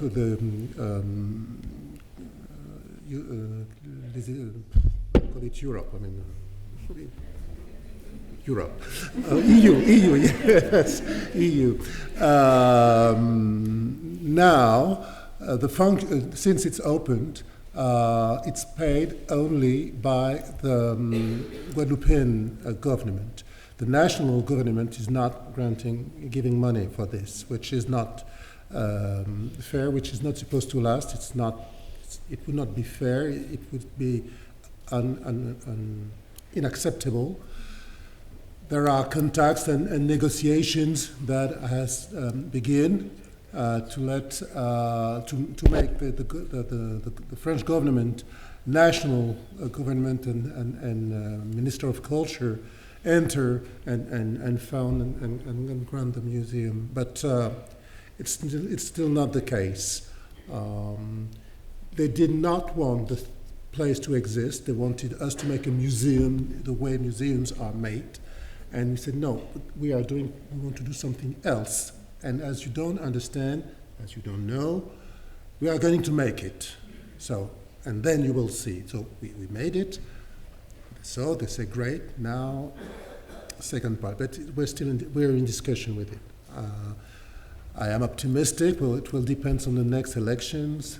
You know what I mean. And but we will not give up. And anyway, the place is open, so it will exist. Mm-hmm.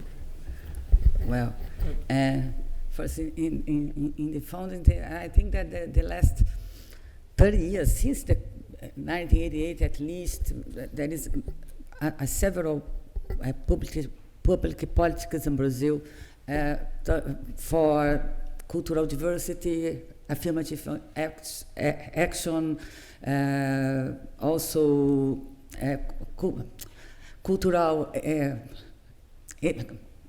African cultural heritage, and so this was really a trend. I think that's not one government was really the Constitution of 88. Even after the last 12 years, this was more deep, and so part of the money come from the communities. They ask for the money to build the memorials, and this kind of public politics was really very important. Even the Quilombo identity is a Quilombo that was a lack of sociogenesis that is related with the public politics for reparation of slaves that starts in 1988.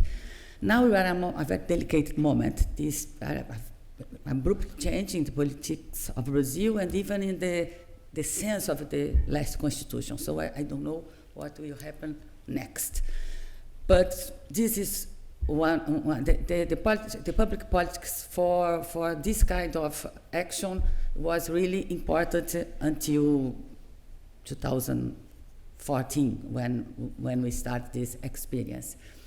For the other side, in the academic area, there's the other side of the project. It was our oral history research that was really the resources of our research foundation of the state and of the university. With the economic crisis, this is more problematic, but it was really the federal university, even the resource, like my salary, the Kayla, the people of the university was very important to build the archive, all the research along more than 20 years that we can mobilize to construct together with the communities the project. And well, the future is very scary, but one day after other. But I think that the last 20 years was really a good time for important change. Even that I think that it was a population completely invisible in this public space. When I start my research, I would like to, I start to work with genealogical memory because there is nothing about what happens with the last former slaves in the 20th century. And so I start to work with the black peasants in the area to try to reconstruct the history of the 20th century. This is the very beginning. And during these 20 years, they are the holders of important cultural national patrimony like jongo, capoeira, and even the quilombos, and they are an incredible visibility as political actors in the quilombo movement. And so I think that this is something that was possible because of all the transformation of Brazilian society in the last 20 years. And so I could talk a little bit more about the tensions between the working, the scholar and the communities that built the monuments, but we don't have time, and Kayla will do it later in the afternoon. I'm sorry. We do need to wrap up our panel. I will leave Paul Tichman with one last word, and then we have a panel in less than 10 minutes, so I want to give you all a break that you need. Okay, very quickly. Phumula Gqola says that apartheid is over, but it is still with us. And I think that's partly the answer. 20 years after the first democratic elections, we still have the racial categories, which is really strange. And the whole issue of colored identity is a complex one. But I will talk to you during the break. Thank you all.